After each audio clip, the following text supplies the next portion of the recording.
Alright, nanone Novak nk'ibisanzwe uyu munsi mbaye ikaze ndetse nifuje kubana namwe, nishimiye kubana namwe muri uyu munsi. Uyu munsi tugiye kurebera hamwe amwe mu mabwirizwa cyangwa se amwe mu mahame wagenderaho kubaka ubukungu bwawe igihe kirambye. Niba nawe wifuza gutera imbere, wifuza kumenya icyo wakora kugira ngo utere imbere, uve ku rwego rumwe ugere ku rundi mu bukungu witwa umutunzi, ntukigura kino kiganiro.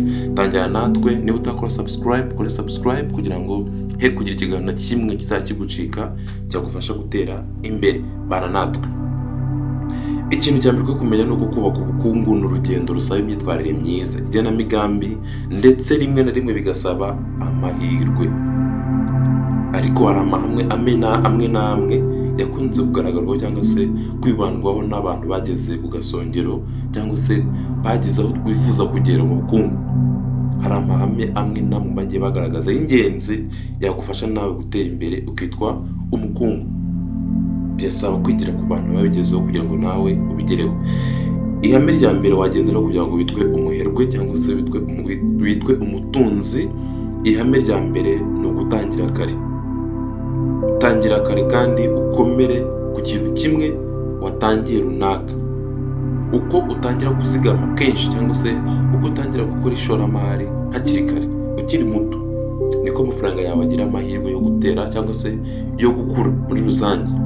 Ibi biterwa n'imbaraga z'ubwizigame buvamo inyungu yiyongera cyangwa se ibyo bita compound interest mu rurimi rw'amahanga. Uko ushora gakeya nubwo yaba makeya ariko akagenda yiyongera gake gake, ya indi yiyongera nayo akiyongera gake gake, nibyo bita inyungu yiyongera cyangwa se compound interest. Niyo yaba ari amafaranga make cyangwa se udufaranga duke dushoboka, ariko amafaranga azigamye buri gihe ashobora kuzamura cyane ndetse ashobora kuzamuka cyane uko imyaka ishira.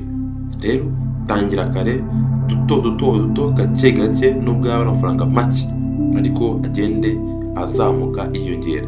Shyiraho igihe cye runaka cyayo winjiza buri kwezi, maze uyasevinge cyangwa se uyazigame, uyashyire mu kigega cy'ubwizigame cyunguka nubwo yaba yunguka make cyane ashoboka, ariko iyo bihozeho nyuma y'igihe runaka bibyara ikintu gifatika ndetse gikomeye cyane. Ntuzicike intege ngo nuko ari amafaranga make winjiza, make ashoboka nyuma y'igihe runaka abyara amafaranga menshi cyane. Icya kabiri, ishorere mu bumenyi bwawe, ishoremo wowe ubwawe, ishoremo wiyungura ubumenyi, ishoremo usoma ibitabo, ishoremo wiga ibindi bintu utazi bishyashya. Abantu benshi ntabwo bakunda gusoma, akumva ko amafaranga yiwe azayashora mu bintu bimwinjiriza gusa ako kanya. Ariko burya abahanga bagaragaza ko niyo ushoye mu kwiga cyangwa se kumenya bushyashya utari ufite, icyo gihe nabyo uri kugana ku iterambere.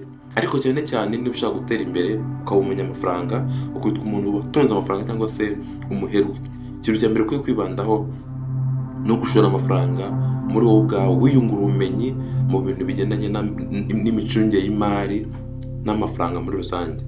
Kwiga uko amafaranga akoreshwa, kwiga amafaranga akoreshwa ate, ni gute byaza umusaruro, kwiga amafaranga muri rusange, imicungire y'amafaranga myiza, kwiga uburyo amafaranga abyara andi, kwiga ishoramari, byose ndavuga ngo kwishoramo wowe ubwawe ukunguka ubumenyi bugufasha gucunga amafaranga cyangwa se kubaka amafaranga ukabishoramo, nabwo ni intambwe ya mbere yagufasha gutera imbere. Ndetse abahanga bagaragaza ko ni intambwe y'ingenzi cyane ku muntu ushaka gutera imbere cyangwa se ku muntu ushaka kubaka ubukungu burambye.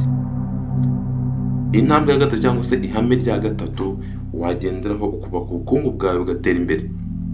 Intambwe ya gatatu, baho munsi y'ubushobozi bwawe.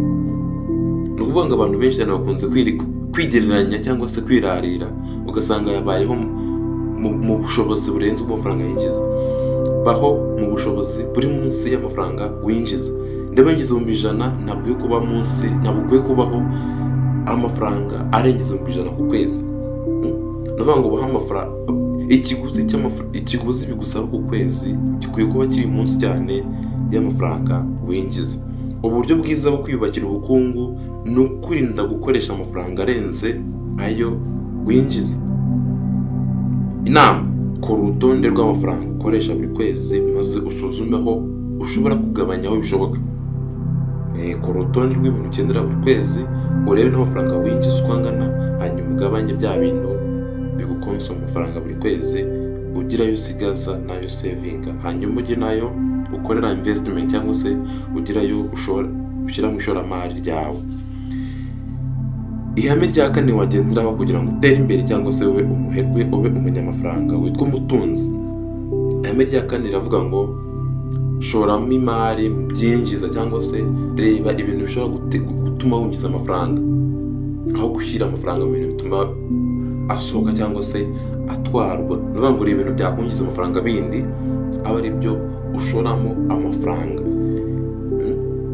Ushobora kwinjiza amafaranga yenda mu makurumishamwenda, bonds, imigabane cyangwa se ubucuruzi. Reba ibintu runaka bishobora kwinjiza amafaranga, ushobora gushoramo amafaranga bikabyara andi mafaranga.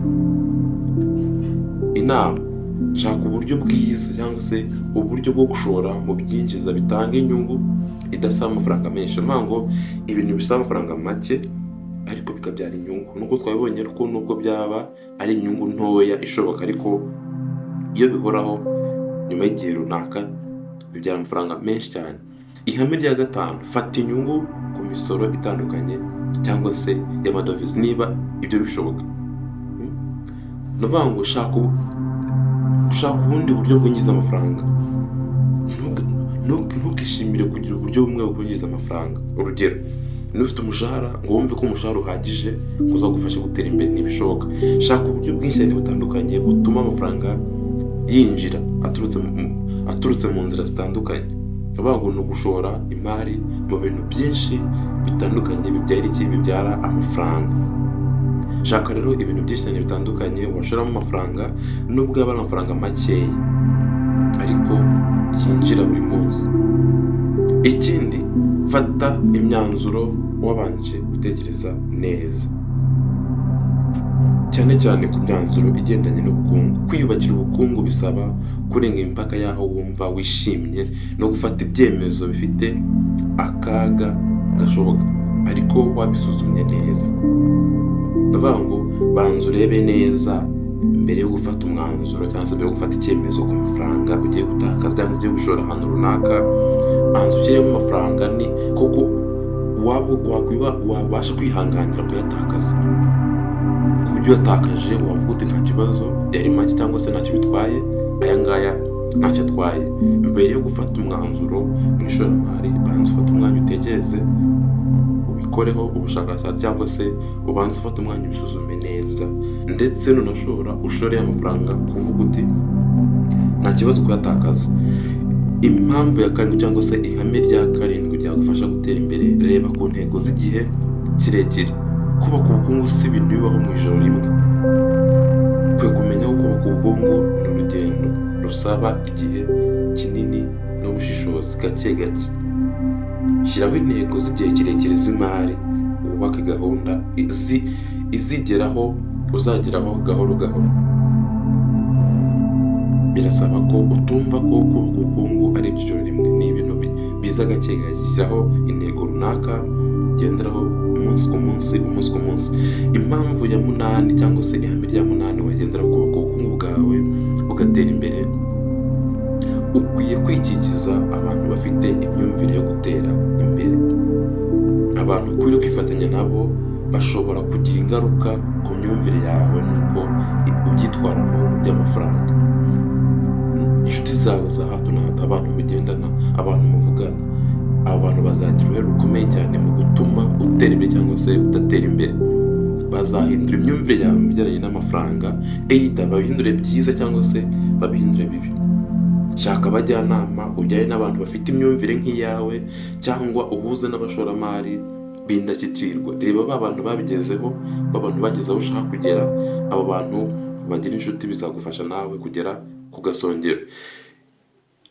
Ihame rya munani: gabanya ibintu bigutwara amafaranga mu buryo bwose bushoboka, cyangwa se bituma bigutwara amafaranga yiyongera, cyangwa se za nyungu ku musaruro wabonye.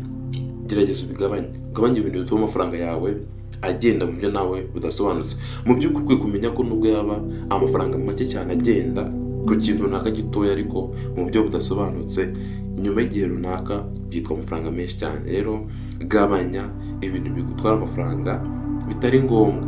Jya ugisha inama inzobere mu misoro n'imicungire y'imari kugira ngo bagufashe gutegura neza imikoreshereze y'amafaranga yawe mu buryo buhagije. Ukwiye kumenya ko ukwiye kugana abajyanama mu by'amafaranga, mu by'ishoramari ndetse n'inzobere mu ishoramari, bakagufasha gusobanukirwa neza uko wakoresha amafaranga yawe. Intambwe ya 10 cyangwa se ihame rya 10 ari naryo rya nyuma, ukwiye kumenya ko ukwiye kuba inyangamugayo kandi ukwirinda gufata ibyemezo bishingiye ku marangamutima. Amarangamutima ni umwanzi w'iterambere mu by'imari n'amafaranga muri rusange. Komera ku mugambi wawe w'ishoramari kandi wirinde kwihutira kugendera ku bibazo by'igihe gito. Ngo amarangamutima runaka atuma ufata ibyemezo ku mafaranga utatekerejeho. Irinde gufata ibyemezo ushingiye ku marangamutima kandi urangwa na discipline cyangwa se imyitwarire myiza, ubinyangamugayo. Ibyo bizagufasha kuba watera imbere. Nk'umwanzuro, kubaka ubukungu, kubaka ubutunzi ntibigira uburyo bumwe ku bantu bose, ariko aya mahame atanga ishingiro rikomeye. Uwo ari we wese aho yaba ariho hose byamufasha gutera imbere. Tangira kare, bika munsi y'uko winjiza cyangwa se baho ubuzima buri munsi y'uko winjiza. Shora mu byinjiza, shaka ibintu byinjiza runaka ari byo ushoramo, kandi ukomeze kuba inyangamugayo. Uzagera ku mutekano w'amafaranga w'igihe kirekire, cyangwa se ibyitwa financial freedom mu rurimi rw'amahanga. Mwakoze cyane. Niba wakunze iyi video, kora subscribe, like, share na comment ku bantu bandi bayikeneye.